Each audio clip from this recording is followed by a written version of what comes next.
네, 오늘 저희가 함께 살펴볼 내용은 평신도 지도자를 위한 성경 연구 교재 창세기 제6강 인간의 사명입니다. 네, 오늘 다룰 핵심 본문은 창세기 1장 26절에서 2장 25절까지고요. 그리고 암송하면 좋을 성구는 창세기 1장 28절입니다. 꼭 기억해 두시면 좋겠네요.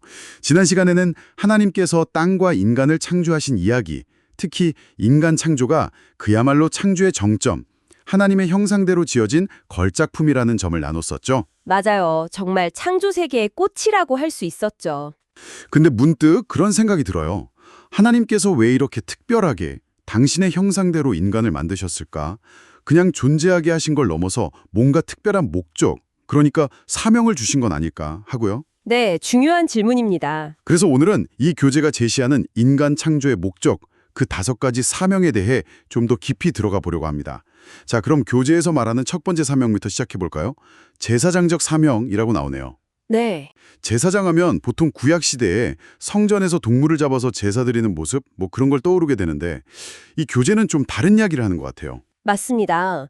우리가 흔히 생각하는 그런 제사장의 역할, 그러니까 죄를 속하기 위해 동물의 피를 흘리는 제사는 사실 인간이 타락한 후에 필요해진 거죠. 타락 이후에요? 네, 이 교재에 따르면 하나님께서 처음 인간에게 주신 제사장적 사명의 본질은 그게 아니었어요. 핵심은 하나님을 섬기는 것 그 자체에 있었습니다. 이사야서 43장 7절 말씀처럼요. 내 이름으로 불려지는 모든 자, 곧 내가 내 영광을 위하여 창조한 자를 오게 하라. 그를 내가 지었고 그를 내가 만들었느니라. 창조의 목적 자체가 하나님께 영광을 돌리고 섬기는 것이었다는 거군요. 아담을 인류 최초의 제사장으로 봐요. 아담이 최초의 제사장이었다고요? 네, 모든 피조물을 대표해서 하나님과 교제하고 그분을 섬기는 본분을 가졌다는 해석이죠. 이게 인간의 첫 번째 사명이었다는 겁니다. 그러니까 죄 문제가 생기기 전에 이미 창조 세계의 대표로서 하나님과 교감하고 섬기는 역할이 있었다는 말씀이시네요. 상당히 흥미로운데요? 네, 그렇죠. 존재 자체가 하나님을 향한 예배였다고 볼 수 있는 거죠. 그럼 첫 번째 사명이 하나님을 섬기는 제사장적 사명이었다면 두 번째는 무엇인가요? 두 번째는 왕적인 사명입니다. 만물을 다스리는 역할이죠. 왕적인 사명. 그러니까 하나님을 섬기면서 동시에 다스리는 권한도 받았다는 건가요? 맞습니다. 섬김과 다스림, 이 두 가지가 함께 주어진 거죠. 이 교재는 요한계시록 20장 6절을 중요하게 보는데요. 거기 보면 구원받은 성도들이 1000년 동안 그리스도와 함께 제사장으로 또 왕으로 다스릴 것이라는 예언이 나오거든요. 네. 이걸 에덴 동산에서 아담에게 처음 주어졌던 그 제사장적 왕적 직무가 마지막에 회복되는 모습으로 해석하는 겁니다. 회복의 관점이군요. 네. 그리고 오늘 우리가 기억하기로 한 암송 성구 창세기 1장 28절이 바로 이 왕적 사명을 아주 잘 보여주죠. 맞네요. 생육하고 번성하여 땅에 충만하라. 땅을 정복하라. 바다의 물고기와 하늘의 새와 땅에 움직이는 모든 생물을 다스리라. 네, 거기서 다스리라는 명령이 핵심입니다. 이 다스리는 일이 바로 왕의 본질적인 직무잖아요. 그렇죠. 그러니까 하나님께서는 당신의 형상대로 만든 인간에게 당신을 대신해서 이 세상을 책임감 있게 관리하고 이끌어갈 왕적인 권위를 주셨다는 거예요. 위임하신 거죠. 하나님의 대리 통치자로서의 역할이군요. 네. 그래서 인간은 처음부터 그냥 피조물이 아니라 만물을 보호하고 관리하고 또 이끌어가는 리더의 역할을 부여받았다고 교재는 설명합니다. 제사장적 섬짐 그리고 왕적 다스림. 의미심장하네요. 그런데 창세기 1장 28절에는 또 다른 명령들도 있잖아요. 생육하고 번성하여 땅에 충만하라. 이게 세 번째 사명이겠군요. 맞습니다. 세 번째는 생육의 사명이에요. 생육의 사명. 네, 하나님은 인간을 처음부터 남자와 여자로 만드셨고 또 사람이 혼자 사는 것을 좋지 않게 여기셨잖아요. 창세기 2장 18절에 나오죠. 네, 돕는 배필 이야기가 나오죠. 그렇죠. 그리고 아담과 하와를 직접 짝지어 주셔서 부부로 만드셨습니다. 창세기 2장 22절에요. 이 모든 것이 사실 생육의 사명을 위한 준비였다고 볼 수 있는 거죠. 단순히 임구를 늘리라는 의미를 넘어서는 것 같은데요. 맞아요. 이 교재는 여기서 한 걸음 더 나아가서 아주 흥미로운 해석을 제시합니다. 하나님께서 아담과 하와에게 생육하고 번성하여 땅에 충만하라고 축복하신 게 그냥 사람 수를 늘리라는 뜻만이 아니라는 거예요. 아, 그래요? 어떤 의미죠?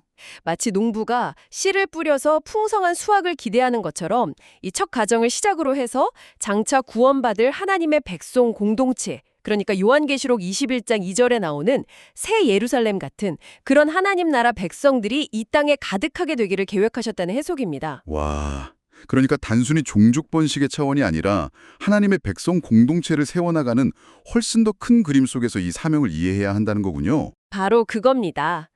하나님께서 직접 아담과 하와의 결혼을 주례하시고 남자가 부모를 떠나 그의 아내와 합하여 둘이 한 몸을 이룰지라고 선언하신 것도 다 이런 큰 계획의 일부였다는 거죠. 가정을 이루고 자녀를 낳아 기르는 이 평범한 일상이 사실은 하나님의 구원 계획에 동참하는 거룩한 사명일 수 있다는 거네요. 네, 교재는 바로 그 점을 강조하고 있습니다. 제사장, 왕, 그리고 가정을 통한 번성.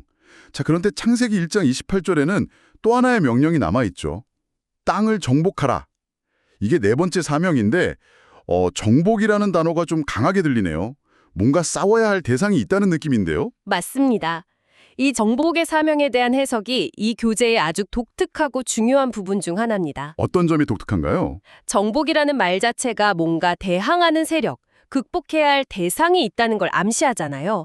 교재는 아담과 하와가 창조되었을 때 이미 에덴 동산 밖에는 하나님을 대적하는 존재, 즉 사탄의 세력에 영향을 미치고 있었다고 봅니다. 에덴 동산 박혀? 이미 그때요? 네, 교재는 그 근거로 에스겔서 28장이나 이사야서 14장 같은 구절들을 제시해요.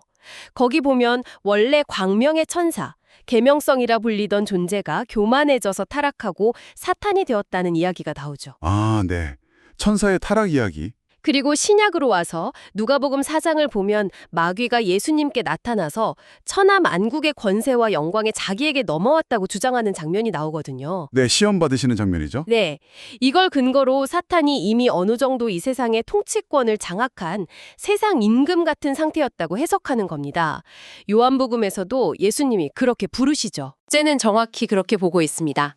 하나님께서 당신의 형상대로 인간을 만드신 중요한 이유 중 하나가 바로 이 사탄의 세력을 꺾고 빼앗긴 땅의 통치권을 회복해서 하나님 나라를 확장해 나가도록 하기 위함이었다는 거죠. 그러니까 에덴 동산 밖은 개척하고 정복해야 할 대상이었다. 네, 그리고 이건 나중에 아담과 하와가 에덴에서 쫓겨난 이후의 세상, 또 에베소서 6장에서 말하는 우리의 영적 싸움과도 다 연결된다고 보는 겁니다. 이야, 우리가 보통 생각하는 평화로운 에덴의 이미지와는 상당히 다른, 훨씬 역동적이고 도전적인 상황을 그리고 있네요. 정말 흥미롭습니다. 그렇죠. 자, 그럼 이제 마지막 5번째 사명으로 넘어가 보겠습니다.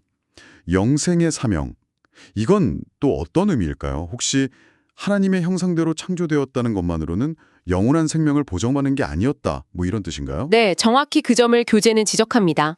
사람은 하나님의 형상으로 지음받아서 정말 존귀한 존재가 되었지만 그 자체가 곧바로 하나님과 같은 영원불멸의 생명, 즉 영생을 소유했다는 의미는 아니었다는 거예요. 아, 그래요? 네, 아담과 하와에게도 하나님의 신성한 생명으로 거듭나는 과정, 일종의 영적인 발전 단계가 필요했다는 거죠. 거듭남이 필요했다고요?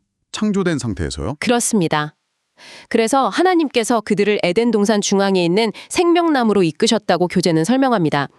창세기 3장 22절을 보면 사람이 선악을 알게 된 후에 하나님께서 그가 그의 손을 들어 생명나무 열매도 따먹고 영생할까 하노라 하고 염려하시는 듯한 말씀이 나오잖아요. 네, 그렇죠. 이게 역설적으로 뭘 보여주냐면 생명나무 열매를 먹어야만 영생을 얻을 수 있었다는 걸 보여주는 거죠. 먹지 못하게 막으셨으니까요. 아, 그러니까 영생이라는 게 그냥 창조될 때 주어진 기본 옵션이 아니라 순종과 선택을 통해서 얻어야 하는 목표였다는 거군요. 맞습니다. 교재는 여기서 더 나아가서 창세기 곳곳에 사실은 장차 오실 예수 그리스도에 대한 그림자가 숨겨져 있다고 설명해요. 그리스도에 대한 그림자요? 창세기요? 네. 예를 들면 창세기 1장 3절의 빛 있잖아요. 이걸 요한복음 1장 9절에 참빛 곧 세상에 와서 각 사람에게 비추는 빛이신 그리스도와 연결하고요. 또 창세기 1장 26절에 하나님의 형상은 골로새서 1장 15절에 보이지 아니하는 하나님의 형상이신 그리스도와 연결합니다. 근데 이건 주로 외적인 형상이나 역할에 가깝다고 보고요. 정말 중요한 내적인 생명, 그 영원한 생명은 창세기 2장 9절의 생명나무로 상징된다고 보는 거죠. 생명나무가 그리스도를 상징한다고요? 네, 교재는 이걸 골로새서 3장 4절에 우리의 생명이신 그리스도와 직접 연결합니다.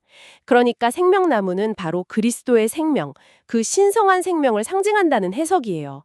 그리스도야말로 진정한 하나님의 형상이자 생명 그 자체이신 분이라는 거죠. 와, 그럼 인간의 다섯 번째 사명은 단순히 오래 사는 걸 넘어서 그리스도를 통해 주어지는 하나님의 생명, 즉 성령을 받아서 영원한 생명을 얻는 것이었다.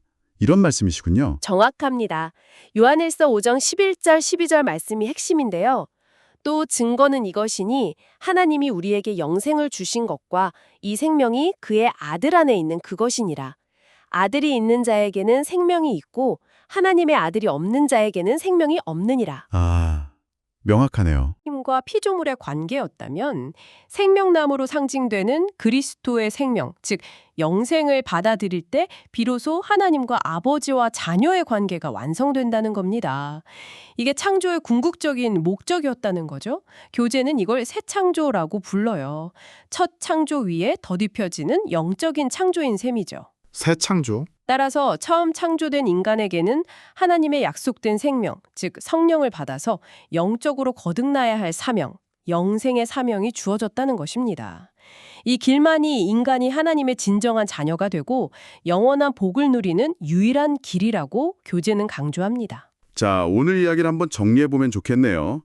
이 교재가 제시하는 하나님께서 인간을 창조하신 목적, 즉 인간의 사명은 크게 5가지였습니다. 네, 첫째는 창조세계의 대표로서 하나님을 섬기는 제사장적 사명. 맞습니다. 둘째는 하나님의 대리인으로서 만물을 잘 다스리는 왕적인 사명. 네, 셋째는 가정을 통해 하나님의 백성 공동체를 이루어가는 생육의 사명. 그렇죠. 넷째는 좀 독특했는데 사탄의 영향력 아래에 있는 세상을 하나님 나라로 회복시키는 정복의 사명. 네, 중요한 부분이죠. 그리고 마지막 5번째는 그리스도를 통해 하나님의 생명, 성령을 받아 영원한 자녀가 되는 영생의 사명.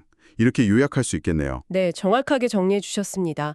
이 5가지 사명은 각각 떨어져 있는 게 아니라 하나님의 크고 놀라운 계획 안에서 서로 연결되어 있다고 교재는 보고 있습니다. 그렇군요. 이라는 것이 결국 그리스도 안에서 우리를 자녀 삼으시고 또 성령으로 충만하게 하셔서 하나님의 모든 충만하심에 이르게 하시려는 것이었다는 해석과도 잘 맞아떨어집니다. 오늘 이 교재가 제시하는 관점을 쭉 따라가 보니까 창세기 앞부분의 이야기가 단순히 오래된 과거 기록이 아니라 오늘 우리가 왜 여기 있고 또 어떻게 살아가야 하는지에 대한 아주 근본적인 질문을 던져주는 것 같아요. 그렇죠.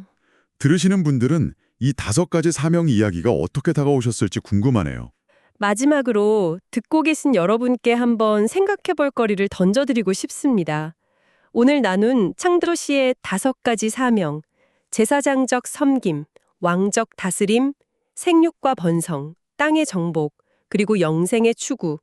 이 중에서요, 지금 여러분의 삶 속에서 개인적으로 가장 중요하게 와닿았거나 혹은 이건 정말 회복해야겠다 하고 생각되는 사명은 무엇인가요?